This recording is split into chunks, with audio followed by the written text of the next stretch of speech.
दोस्तों तो कैसे हैं? स्वागत है फिर से एक न्यू वीडियो में। आज हम इस वीडियो में लेके आए हैं आपके लिए जो एमसीक्यू टाइप हिंदी एक कोर का जो एग्जाम हुआ है 27 फरवरी को 2024 का। तो क्वेश्चन नंबर 1 की ओर बढ़ते हैं। क्वेश्चन नंबर 1 में क्या लिखा हुआ है?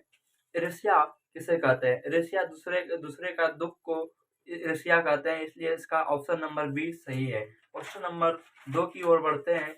इसमें लिखा हुआ है ईर्ष्या की उत्पत्ति का कारण क्या है? तो इसका आंसर ए नंबर होगा। 2 नंबर का ऑप्शन नंबर ए होगा सही। और 3 नंबर का ऑप्शन 3 नंबर में लिखा हुआ है ईर्ष्या किससे नहीं होती है? तो ईर्ष्या व्यक्ति विशेष से नहीं होती है, इसलिए इसका ऑप्शन नंबर ए सही होगा। और क्वेश्चन नंबर 4 की ओर बढ़ते हैं। किस प्रकार की धारणा ईर्ष्या में सहायक है? तो लोगों की दृष्टि हम पर पड़े, ये धारणा ईर्ष्या में सहायक है, इसलिए इसका ऑप्शन नंबर ए है, सही होगा। क्वेश्चन नंबर 5 की ओर बढ़ते हैं। इसमें लिखा कवि किसके बारे में भाव व्यक्त कर रहा है? कवि फूल के भावों बारे में भाव व्यक्त कर रहा है, इसलिए ऑप्शन नंबर ए सही होगा इसका। इसमें लिखा हुआ है फूल हमेशा किसे मिलता है? इसका ऑप्शन नंबर सी सही होगा, हंसते हुए मिलते हैं। क्वेश्चन नंबर 7 की ओर बढ़ते हैं। क्वेश्चन नंबर 7 में लिखा हुआ है दिखे कांटों में भी खिले में निपात कौन सा आया है? इसमें निपात ऑप्शन नंबर बी यानी खिले है। क्वेश्चन नंबर 8 की ओर बढ़ते हैं। फूल कैसे देखा गया है? फूल जो है वह भला करते हुए देखा गया है, इसलिए इसका ऑप्शन नंबर ए सही होगा। क्वेश्चन नंबर 9 की ओर बढ़ते हैं। उसमें लिखा हुआ है जनसंचार का सबसे आधुनिक माध्यम कौन सा है? जनसंचार का सबसे आधुनिक माध्यम इंटरनेट है, इसलिए ऑप्शन नंबर बी इसका सही होगा। क्वेश्चन नंबर 10 में लिखा हुआ है निम्न में से कौन संचार का तत्व है? माध्यम जो है या ऑप्शन नंबर सी सही है, माध्यम संचार का तत्व है। क्वेश्चन नंबर 11 की ओर बढ़ते हैं। संचार शब्द का अर्थ है, संचार शब्द का अर्थ चलना होता है, संचार शब्द का जो ऑप्शन नंबर ए सही है। क्वेश्चन नंबर 12 की ओर संचार के बिना क्या संभव नहीं है? संचार के बिना जीवन संभव नहीं है, इसलिए ऑप्शन नंबर सी इसका सही होगा।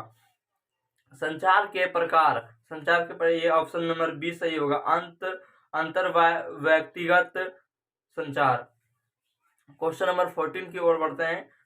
जनसंचार माध्यमों का लोगों पर कैसा प्रभाव पड़ता है? तो वह सकारात्मक और नकारात्मक दोनों होगा, इसलिए ऑप्शन नंबर सी इसका सही होगा। क्वेश्चन नंबर 15 की ओर बढ़ते हैं। क्वेश्चन नंबर 15 में लिखा भारत में पहला छापा कहाँ पर खुला? गोवा में खुला। तो सबसे पहला छापा कहाँ पे खुला था? तो वो गोवा में खुला था, ऑप्शन नंबर बी सही होगा। इसमें लिखा हुआ है उतदंत मार्तंड कब प्रकाशित हुआ? तो 1826 ईस्वी में हुआ था, इसलिए ऑप्शन नंबर ए इसका सही होगा। क्वेश्चन नंबर 17 की ओर बढ़ते हैं। आत्मनिष्ठ लेखन क्या कहलाता है? आत्मनिष्ठ लेखन फीचर कहलाता है, इसलिए ऑप्शन नंबर ए इसका सही होगा। आलेख लेखन की भाषा कैसी होनी चाहिए? तो इनमें से इसका आंसर सरल होगा, ऑप्शन नंबर ए सही होगा 18 का। क्वेश्चन नंबर 19 प्रस्तुत पंक्तियों में के रचयिता कौन है? तो इनमें इसका आंसर होगा option number D, Ram Naresh Tripathi. Question number 20 का आंसर होगा प्रेम कहानी कैसी है? तो मधुर, मोहनवर, उज्जवल है, इसका ऑप्शन नंबर ए सही होगा।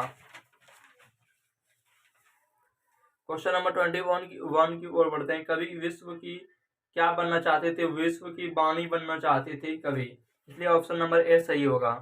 क्वेश्चन नंबर 22 की ओर से प्रेम का राज्य कैसा है? प्रेम का राज्य परम सुंदर है, इसलिए ऑप्शन नंबर ए इसका सही होगा।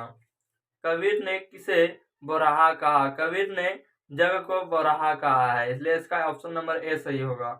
क्वेश्चन नंबर 24 की ओर बढ़ते हैं। कबीर किस पर प्रहार करते हैं? कबीर आत्मसम्मान पर प्रहार करते हैं, इसका ऑप्शन नंबर सी सही होगा। क्वेश्चन नंबर 25 में लिखा हुआ मीरा किसका भजन करती थी? मीरा ऑप्शन नंबर बी सही होगा, श्री कृष्ण का भजन करती थी। क्वेश्चन नंबर 26 में लिखा हुआ वे आके कविता किसने रचा है? तो इसका आंसर होगा सुमित्रा नंदन पंत, इसका ऑप्शन नंबर ए सही होगा। इसमें लिखा हुआ 27 नंबर में घर की याद कविता के रचयिता कौन है? तो इसका आंसर होगा भवानी प्रसाद मिश्र। क्वेश्चन नंबर 28 की ओर बढ़ते हैं। बंशीधर ने किससे बैर मुला लिया था? धन से बैर मुला, इसका ऑप्शन नंबर ए सही होगा 28 का। 29 का लिखा हुआ है मुअत्तली का परवाना कितने दिन बाद आ पहुंचा। इसका ऑप्शन नंबर बी सही होगा, 1 सप्ताह।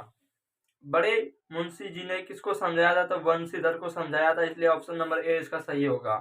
किसके तगादे सहने की बात की गई थी, तो इसमें ऑप्शन नंबर सी होगा, मुंशी और वंशीधर की। क्वेश्चन नंबर 32, प्रेमचंद्र का जन्म यहाँ लम्ही में हुआ था, इसका ऑप्शन नंबर ए सही होगा। ऑप्शन क्वेश्चन नंबर 33 में लिखा अपू के साथ 2.5 साल के लेखक कौन है, तो इसका आंसर होगा ए नंबर, सत्यजीत राय। बालकुंद गुप्त किस राज्य के रहने वाले हैं, तो इसका ऑप्शन नंबर डी यानी हरियाणा सही होगा।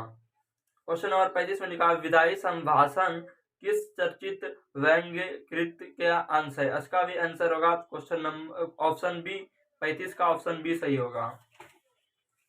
36 की ओर बढ़ते हैं, निम्न में से कौन सी लता के गाने की विशेषता है, तो इसका होगा आरोह और अवरोह, ऑप्शन नंबर सी सही होगा 36 का। और 37 की ओर बढ़ते हैं, राजस्थान के कुएं को किसकी उदारता कहा गया था, प्रकृति की उदारता कहा गया था, इसका आंसर 37 का ऑप्शन नंबर ए सही होगा। और 38 का राजस्थान की रजत बूंदे पाठ के लेखक कौन है, तो इसका ऑप्शन नंबर सी सही होगा। और क्वेश्चन नंबर 39 की ओर बढ़ते हैं, वितान पाठ ये पुस्तक को पढ़ने से विद्यार्थियों को व्यवहारिक ज्ञान मिलता है, इसलिए इसका ऑप्शन नंबर सी सही होगा। क्वेश्चन नंबर लास्ट की ओर बढ़ते हैं, लेखक कुमार गंधर्व कर्नाटक के राज्य के हैं, इसलिए ऑप्शन नंबर सी 40 का सही होगा। तो आप बताना कमेंट में आपका कितना सही हुआ, 40 में से कितना सही हुआ। और मिलते हैं नेक्स्ट वीडियो में, तब तक के लिए जय हिंद।